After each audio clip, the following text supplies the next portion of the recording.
On a ce message de Dimitri Medvedev qui parle du traité nucléaire. La situation est critique, pensez au contexte global. Là. Pour la première fois depuis 1972, la Russie et les États-Unis n'ont plus aucun traité limitant leurs forces nucléaires stratégiques. Tous les traités du passé, y compris le New START, tout cela appartient désormais au passé. Et sur l'image qu'il a publiée avec, on peut lire « L'hiver approche ».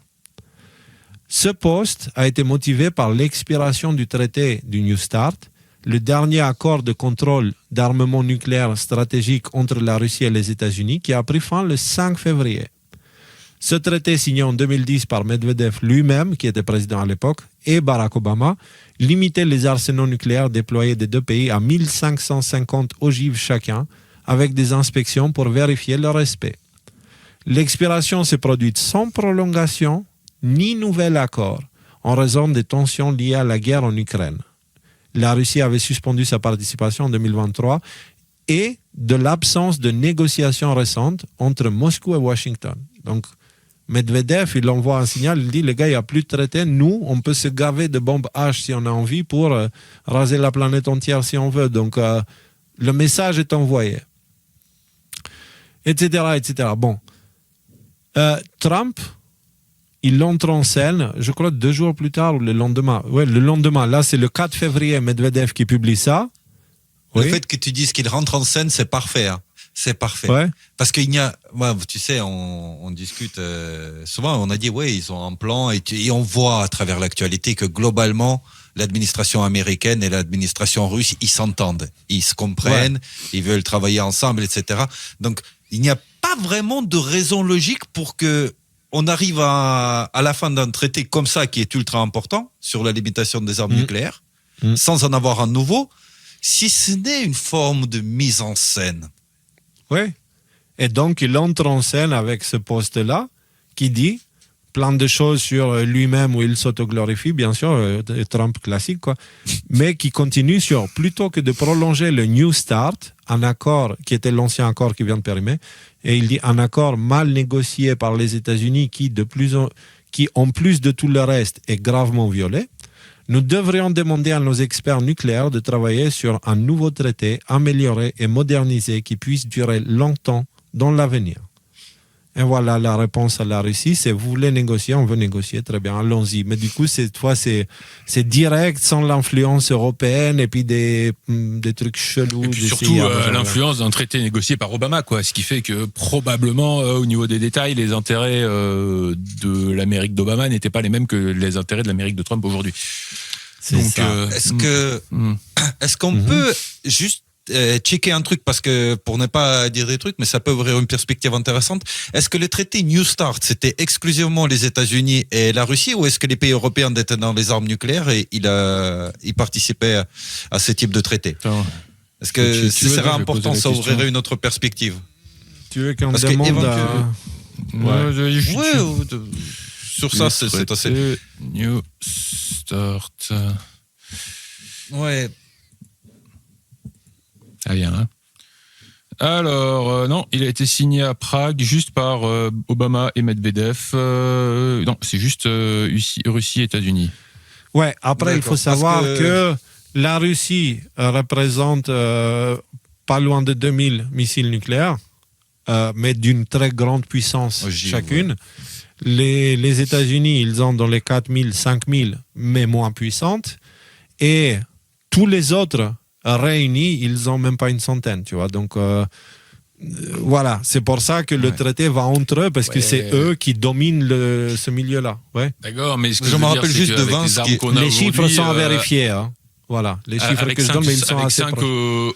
5 ogives nucléaires, tu peux cramer, je sais pas, 2 milliards de personnes. Non. Donc, non. Tu peux pas. Parce qu'en fait, les ogives, il y a une différence entre les ogives nucléaires où ils font les expériences et les ogives nucléaires militaires. Les ogives nucléaires militaires, c'est pas plus qu'une mégatonne. Ils le font pas, ne peuvent pas le faire parce que ça les impacte même. Non. Si jamais il y a une guerre nucléaire, non, tu verras pas péter une bombe H. Non, tu verras pas péter une bombe H de 50 mégatonnes ou les trucs comme la Tsar Bomba et tout ça dans un conflit nucléaire, parce que les impacts toucherait la Russie elle-même, même s'il frappait les États-Unis, ça provoquerait des changements climatiques. Ils se sont rendus compte de ça avec leur expérience, que les impacts que ça a eu sur la bombe, elles ont continué longtemps, elles ont touché aussi le pays qui a lancé la bombe. Donc, si tu veux, il y a une certaine taille de bombe où tu te dis non, au-delà de ça, je me tire sur la jambe, tu vois, sur le pied. Donc, c'est les bombes militaires, c'est 1 ou 2 mégatonnes. Ça vise des villes, ça peut raser une ville, mais ça ne peut pas raser plus qu'une ville. Donc, c'est ce qui est une bonne nouvelle. Moi, je soulevais cette question de participation au traité, notamment par rapport à la remarque qu'avait fait J.D. Vance concernant l'arsenal nucléaire des pays européens. Comme quoi, il fallait les surveiller de beaucoup, beaucoup plus près. Donc, je pense qu'il y a toute une nouvelle doctrine qui se met en place.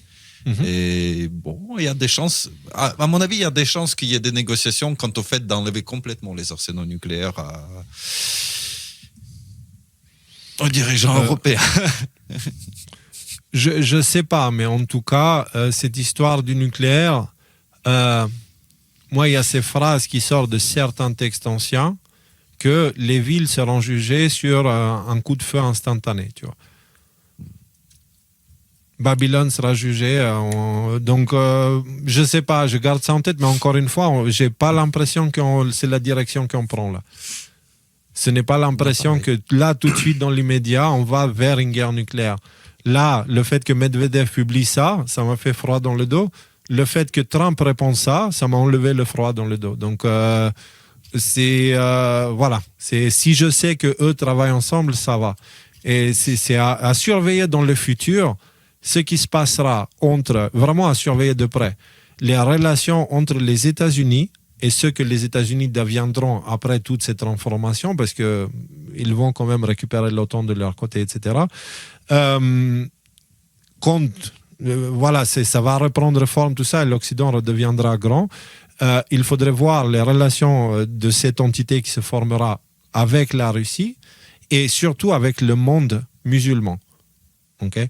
Parce que c'est là où on verra ce qui se prépare. Si l'image de l'islam continue à être attaquée bêtement et salement par les services de renseignement X ou Y pour faire croire que tous les musulmans c'est des terroristes et tout ça, ça veut dire qu'il n'y a pas grand-chose qui a changé, tu vois. Si dans le futur on commence à avoir des tensions avec la Russie montée en termes de nucléaire ou de finance, c'est surtout au niveau de la finance. La Russie mise sur l'or, les États-Unis misent sur le Bitcoin. C'est pas la même philosophie, ça peut conduire dans le futur à des soucis. Faut qu'on garde un œil, mais toutes ces choses-là, c'est pas pour demain. C'est ça qui est important. On a le temps, mais on a juste assez de temps pour changer nos vies. On a juste assez de temps pour ne pas être les premiers et se retrouver les derniers. Tu vois, on a juste assez de temps pour que volontairement, on descend au fond de la structure sociale qu'on nous a donnée en revenant dans des vies les plus sobres, les plus simples possibles, pour que quand tout le système s'effondre, qu'on puisse le vivre comme un dimanche classique, quoi, tu vois, comme un dimanche de tempête, voilà.